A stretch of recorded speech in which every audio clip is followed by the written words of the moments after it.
오늘은 레위기 3장 1절에서 17절 화목제의 제물이란 제목으로 말씀 묵상하겠습니다. 번제와 수제에 이어서 오늘은 화목제에 관한 규례와 제물에 대한 말씀을 묵상하는데, 우선 화목제는 하나님과 인간 사이의 화해와 성도들의 교제를 상징하여 드리는 제사로 감사제와 서원제, 자원제로 구분할 수 있습니다. 감사제는 베풀어 주신 축복과 구원에 대해 감사하여 자발적으로 드리는 것이고, 서원제는 간구한 내용이 응답되거나 이루어질 것을 믿고 믿음으로 드리는 것입니다. 마지막 자원제는 일명 낙헌제로 불리우기도 하는데, 말 그대로 하나님께 대한 사랑을 표하기 위해 즐거운 마음으로 드리는 것입니다. 이러한 화목제는 주로 개인적으로 드리나 오순절과 같은 절기나 국가적인 경사가 있을 때는 집단적으로 드리기도 합니다. 첫 번째, 소로 드리는 화목제에 대해서 보겠습니다. 1절 말씀입니다.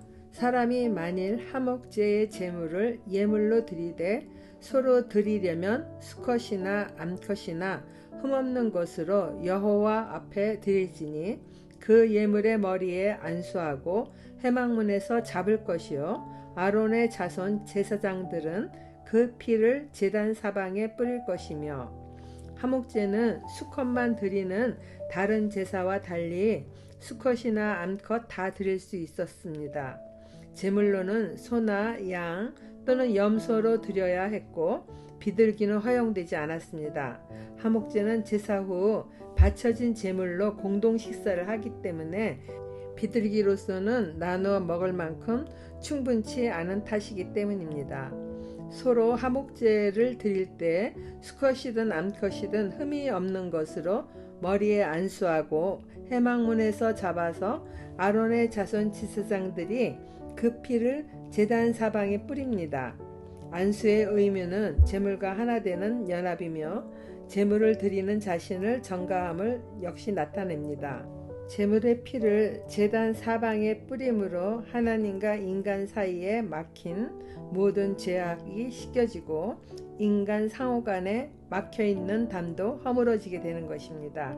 이건 역시 장차 오실 예수님의 보혈을 상징하는 것입니다. 예수님께서 죄로 인하여 단절된 하나님과 인간의 관계를 화목해 주신 것을 예표하는 것이죠. 3절 말씀 보겠습니다. 그는 또 그 화목제의 제물 중에서 여호와께 화제를 드릴지니 곧 내장에 덮인 기름과 내장에 붙은 모든 기름과 두 콩팥과 그 위의 기름 곧 허리 쪽에 있는 것과 간에 덮인 꺼풀을 콩팥과 함께 떼어낼 것이요, 아론의 자손은 그것을 제단 위에 불 위에 있는 나무 위에 번제물 위에서 살을지니 이는 화제라, 여호와께 향기로운 냄새니라. 제물을 가져온 사람은 화목제물 가운데서 내장 전체를 덮고 있는 기름기와 내장 각 부분에 붙어있는 모든 기름과 두 콩팥과 그 위의 기름 곧 허리 쪽의 기름과 간을 덮고 있는 꺼풀을 콩팥과 함께 떼어서 아론의 자손에게 가져다 주면은 그것을 번제물 위에 화제로 드립니다.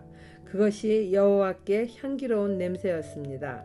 기름은 구석구석에 붙어 있으니 떼어내는 작업이 시간도 많이 들고 쉽지 않을 것입니다. 마치 우리가 죄인이라고 스스로 말하면서도 자신의 죄를 보는 영적 지각이 부족하여 죄를 찾아 회개하는 행위가 쉽지 않은 것과 같습니다. 우리는 예수님을 영접하면 깨닫지 못하는 죄일지라도 모든 죄를 용서받지 않습니까? 그러나 예수님과 동행하는 삶을 계속해서 산다 해도 완전히 죄에서 벗어날 수는 없는 우리입니다. 그러므로 온몸은 예수의 보혈로 닦았으나 발을 닦는 수고는 죄를 지을 때마다 순간순간 열심히 해야 될 것입니다. 물론 화목제는 죄를 회개하기 위한 속죄제와는 전혀 다릅니다. 그러나 거룩하신 하나님께 나아갈 때는 기름을 떼어내듯 깨끗하고 순전한 마음으로 나아가야 되지 않겠습니까? 적용 질문입니다. 제물에 덮인 기름을 다 떼어내듯이 내 안에 기름처럼 붙어있는 죄들을 온전하게 떼어 회개하기를 힘쓰나요? 그러한 회개를 하나님이 기뻐 받으시며 화목한 관계가 이루어질 것을 믿으십니까? 내가 일일이 기억하지 못하여 떼어내지 못하는 죄까지도 예수님이 대신하여 온전히 자신을 제물로 죽어주셨습니다. 하나님과 화목해 하신 예수님을 즐겁게 따라가고 있습니까? 화목제는 감사제뿐 아니라 서원제로 드리기도 합니다. 하나님께 서원한 것을 지키기 위하여 감사제를 드린 적이 있나요? 서원제를 지킴으로 하나님과의 교제가 더욱 풍성해졌나요? 둘째 단락입니다. 양으로 드리는 화목제.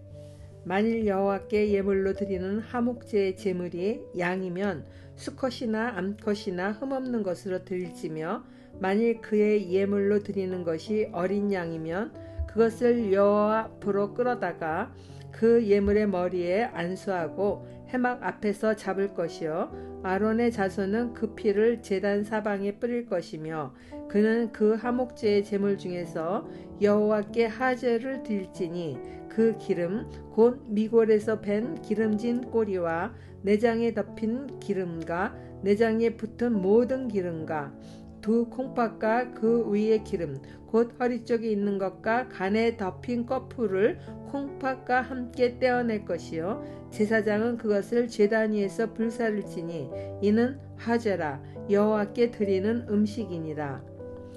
양으로 화목제를 드리는 경우 서로 제사를 드리는 방법과 거의 같습니다. 그러나 미골에서 밴 기름진 꼬리를 더하여 화제로 드리는 것이 다릅니다. 양의 꼬리뼈는 굵고 기름져서 그 무게가 6kg 이상 나가기도 한다고 합니다. 예수 그리스도는 한 마리의 어린 양처럼 화목제물이 되심으로 하나님과 사람 사이를 화목케 하셨으며 유대인과 이방인인 우리들도 하나님 안에서 하나 되게 하셨습니다. 그러기에 그리스도인은 세상에 화평을 가져다 주신 구원의 복음을 전하는 삶을 살아야 될 것입니다.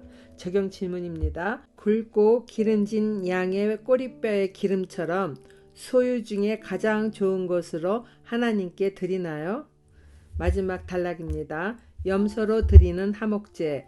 만일 그의 예물이 염소면 그것을 여호와 앞으로 끌어다가 그것의 머리에 안수하고 회막 앞에서 잡을 것이요 아론의 자손은 그 피를 제단 사방에 뿌릴 것이며 그는 그 중에서 예물을 가져다가 여호와께 화제로 드릴지니 곧 내장에 덮인 기름과 내장에 붙은 모든 기름과 두 콩팥과 그 위의 기름 곧 허리 쪽에 있는 것과 간에 덮인 꺼풀을 콩팥과 함께 떼어낼 것이요 제사장은 그것을 제단 위에서 불사를지니 이는 화제로 드리는 음식이요 향기로운 냄새라. 모든 기름은 여호와의 것이니라. 너희는 기름과 피를 먹지 말라. 이는 너희의 모든 처소에서 너희 대대로 지킬 영원한 규례니라. 염소로 제사를 드리는 경우도 소나 양으로 드리는 제사의 방법과 동일합니다. 여호와께 드리는 기름도 똑같이 그렇게 떼어내어서 화제로 향기로운 냄새로 여호와께 올려드립니다. 여기서 추가적으로 지켜야 할 말씀은 기름과 피를 절대로 먹어서는 안 된다는 것입니다. 그리고 화목제물의 고기는 그날 먹어야 합니다. 그러나 서원제나 자원제로 드릴 경우에는 남은 것은 이튿날에 먹어도 됩니다. 하지만 셋째 날에는 남았다 하여도 먹어서는 안 되며 불살라 버려야 됩니다. 화목제물은 되도록이면 그날에 다 먹어야 하는 이유가 여러 가지 있겠지만은 하나님은 무엇보다도 감사의 내용을 가족이나 지인들과 두루 나뉘며 그 즐거움을 함께 누리기를 원하시는 것입니다.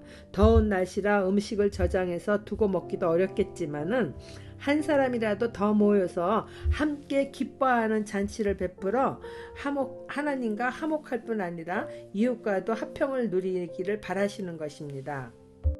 신약 시대부터 시작된 성찬식은 성도가 그리스도와 그리고 교회 공동체 일원과 함께하는 공동 식사이며 교제의 잔치로 구약의 화목제와 같은 것입니다. 하나님은 우리를 창조하신 궁극적인 목적이 바로 하나님과 우리가 화목한 교제를 누리기 위해서입니다. 화목제는 하나님과 영원한 사랑의 교제를 하는 것을 잘 보여주는 것이죠. 적용 질문입니다. 하나님과 화목한 관계를 늘 유지하기 위하여 어떠한 노력을 하고 있나요? 오늘날 하나님과 화목하는 것 역시 예수 그리스도의 보혈을 믿는 믿음이 없이는 절대 이루어질 수 없음을 확실히 믿으십니까? 기도하겠습니다. 저희들의 죄로 거룩하신 하나님과 장벽이 가려져 분리될 수밖에 없었는데 하나님께서 먼저 예수님을 보내주어 화해의 길을 열어주신 것에 대해서 감사드립니다. 이 귀한 은혜를 나 자신만 누리는 것이 아니라 화목제물을 이웃과 나누어 먹듯이 복음을 전하며 화평한 삶을 살 수 있도록 성령님께서 도우시기를 예수님 이름으로 간절히 기도드립니다. 아멘.